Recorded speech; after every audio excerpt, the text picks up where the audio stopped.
And then you had to say to yourself as a defense attorney, what do I do with it? And you can't listen to everybody else, and you can't listen to the media, and you can't listen to the scandal mongers. You got to figure out for yourself, based on the facts, the evidence, what you know about your client and the witnesses, what you think is going on. Now, I didn't raise a racial issue. I didn't think he was prosecuted because of his race. I thought he was prosecuted because he was a mega celebrity. I will say this. The last witness I called was actor-comedian Chris Tucker. And Chris Tucker testified that this family who was accusing Michael Jackson had tried to hustle him. They wanted his car. They told him the child had cancer, like Michael Jackson was told. He invited them to a day in Las Vegas where they were filming the film Rush Hour 1. They stayed 3 weeks and billed him for everything. They kept asking him for money, and he flew to Miami, and he met Michael Jackson at a hotel, and he said, "Be careful, something is wrong." He warned Michael Jackson about this accuser and his family. On cross-examination, the district attorney, Tom Sneddon, conducted the cross. And at one point, he showed Chris Tucker a blow-up of a photograph of Chris with the accuser and his family at a wedding. And Chris rather humorously said, "I like that picture, you know where I can get it?" And everybody kind of chuckled in the courtroom. The DA looked at him and said, "I'll get it for you if you're a good boy." Now, the African American community, as far as I can tell, and I was not watching the media all the time, I was working most of the time, I would take a break and channel surf to see what I could see, didn't pick up on this very much, and I was happy. Because again, coming back to my defense, my belief in what would work, I didn't want to raise issues of racism in this case. I looked at this jury, I felt this jury, I didn't think it would help us. And I had to take a very difficult and controversial position at the end of the case because of my belief in what was necessary to save my client, Michael Jackson. The day the jury got the case, I felt very good. I felt our case had gone in very well. And I had told certain people, I don't want a racial issue here. I don't want to be identified with a racial issue in this community. I don't think it's going to help us. At the beginning of the case, when I was asked by various people associated with Michael Jackson how I thought things were going, I had been very concerned. And let me sort of explain that this way. In November of 2003, Neverland was raided by 70 sheriffs. And I was called, I was driving back from Big Sur, California to Los Angeles. I had taken a vacation. I was asked if I would fly to Las Vegas to meet Michael Jackson, that he wanted me to represent him. And I thought about it long and hard, and I declined, because I was getting ready to defend actor Robert Blake in his homicide case, which was set for trial in February of 2004, and I didn't think I could do justice to both cases. I thought it would just drive both clients crazy if I was not available when they needed me. And Michael's people were quite surprised that anybody would say no, but I did.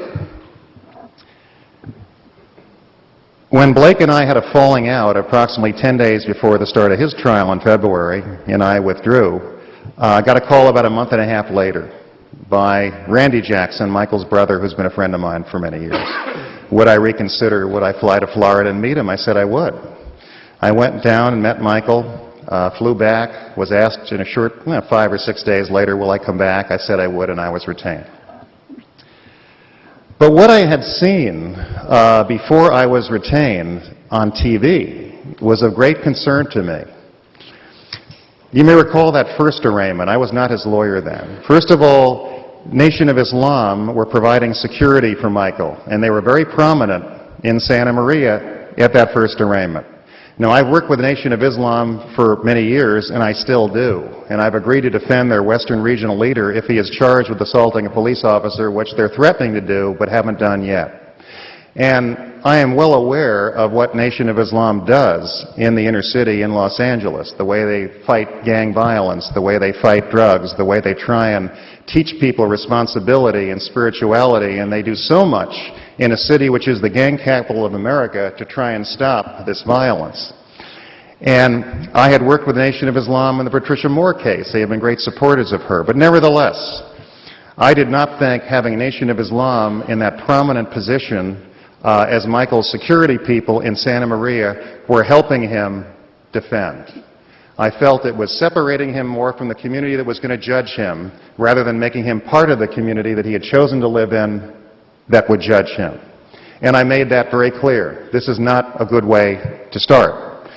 I also had seen his lawyers and advisors in a meeting at the Beverly Hills Hotel, a very posh hotel in Los Angeles. They had a meeting and it was all over the news how all these fat cats who advised Michael Jackson were, at this hotel assembled to put together a defense. And they used the word dream team. And I said to myself as I watched the news, this is wrong. This is not helping Michael in this community. It's separating Michael from this community. Emphasize that he's one of the people around this courthouse. Don't emphasize that he's separate or bigger or completely different from those people, because he's not. And I voiced my feelings about that. I looked at it purely in terms of what would help him, not in terms of necessarily what would create a political statement or the appropriate moral statement. I looked at it in terms of how do I save the life of Michael Jackson.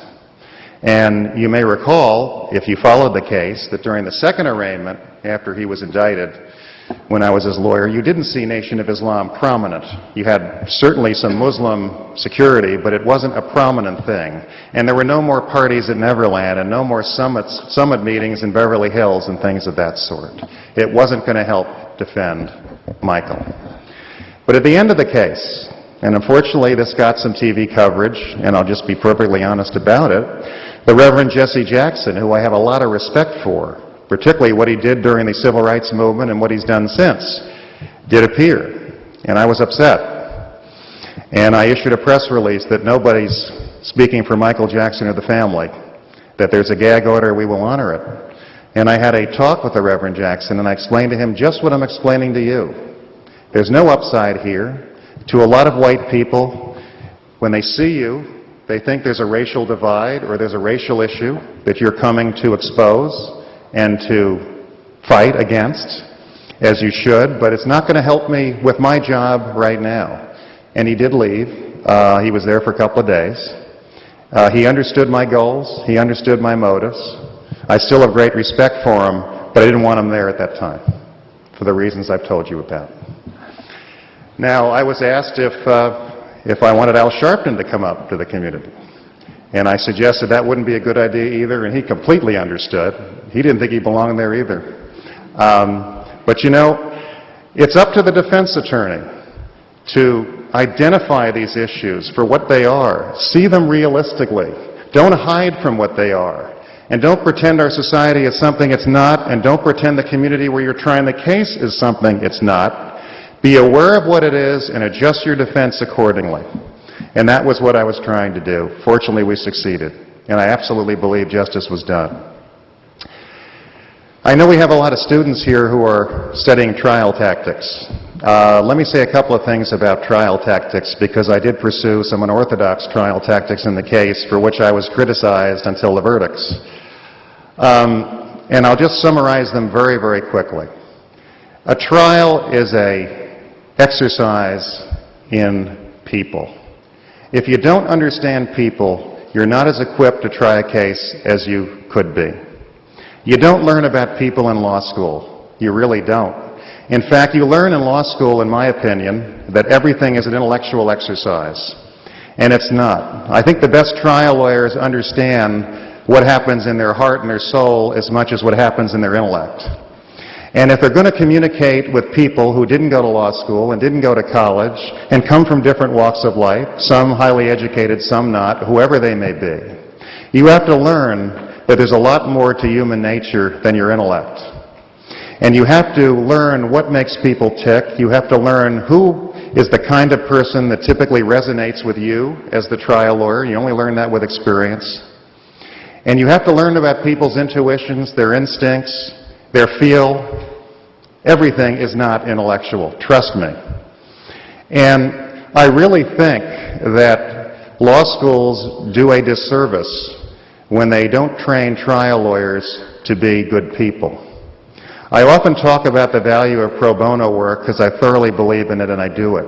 And a lot of law students look at me like, what is he talking about? I'm in debt, I'm struggling, I can't pay the rent, I want a new car, this big job has been offered to me, are you nuts? You know. And I can't tell anybody how to live their life. Only you can figure out what works for you. And we can't do everything in our short lives. We have to balance things out as best we can. But I will say this. Ever since I was in law school, every study I've shown about lawyer satisfaction is alarming. Every study I've seen indicates that the vast majority of lawyers are not happy in their work. And they seem to accept that as unchangeable. And what I've observed is very much the following. I see lawyers, particularly smart ones from good schools with good academic backgrounds, take very prestigious jobs. And after the allure sort of rubs off, they're unhappy and they move to another prestigious job. And then they move to another prestigious job. And it never dawns on them they're changing jobs without changing them at all. And many of them just eventually settle for making a tremendous amount of money in a prestige institution, and they're not terribly satisfied. There'll be some other adjustments more radical than that. You'll see lawyers go to the U.S. Attorney's Office, where everybody has a pretty much of an elitist kind of attitude about what they're doing, and then they'll jump from a prestige firm to the U.S. Attorney's Office, and then back to a prestige firm, and then you'll get them, in a bar one night having a third or fourth drink, and they'll say, I don't like what I do, but they're not going to change it. They're on a treadmill. Well, there's a lawyer who passed away 10 years ago named William Kunstler, and he wrote a wonderful book called My Life as a Radical Lawyer, which he published a year before his death in 1994. And I would urge everyone to read it. It's a fascinating book. Now, he liked to embellish, the myth of who Bill Kunstler was, and he was known to exaggerate a little bit, as the co-author says in her introduction. But nevertheless, he's a guy who did everything right, quote unquote. He graduated Phi Beta Kappa from Yale, majored in French, later taught at Yale. He had a distinguished World War II record. He went to Columbia Law School. He formed a firm with his brother in downtown Manhattan. He bought a nice home in Westchester, and he was doing everything right, except that none of it felt very satisfying to him. And someone from the ACLU called him one day and said, we have a civil rights case in the Deep South. Could you help us out with it? And he said he would, and he began to work with Martin Luther King Jr. in the South, and he just became enmeshed in the civil rights movement in the South. He became nationally famous in the Chicago 7 trial in the late 60s, which had to do with whether or not the defendants incited a riot out in front of the Democratic National Convention in '68. He decided to devote his career to defending pariahs, people who nobody else would touch. He almost relished in the idea of defending people that seemed defenseless. At the end of his life, he began to focus his attention more on Arab Americans, who he thought, in light of the 1993 bombing in New York, were now becoming the real target class for racism and injustice and bigotry. And by all accounts, he lived a very, very exciting, colorful, satisfying life as a lawyer. A couple of years after he died, a law professor in Alabama wrote a book called William Kunstler, the Most Hated Lawyer in America. And he analyzed his life from his perspective and really came to the conclusion that this was a satisfied lawyer. This was a lawyer who felt he had made a difference, who had affected society, who had found satisfaction in his work, who felt he had taken his law degree and really done something meaningful, had made the justice system work where it wouldn't have worked at all. I was talking to Professor Ogletree earlier today about a famous trial lawyer from Chicago who lived much earlier than William Kunstler, named Clarence Darrow, who many of you may have heard about. Well, Clarence Darrow, at one point in his career, was doing everything right. He was corporation counsel for the city of Chicago, which at the time was thought to be a great springboard to fame and fortune. He was general counsel of a railroad in Illinois, which was also portrayed to be the same. It just wasn't enough. And he began to represent labor unions at a time when people associated with labor unions were considered criminals. They were considered to be criminal organizations, much like the mafia at a later time. He found great satisfaction doing pro bono work. He made a tremendous impact on society. And by all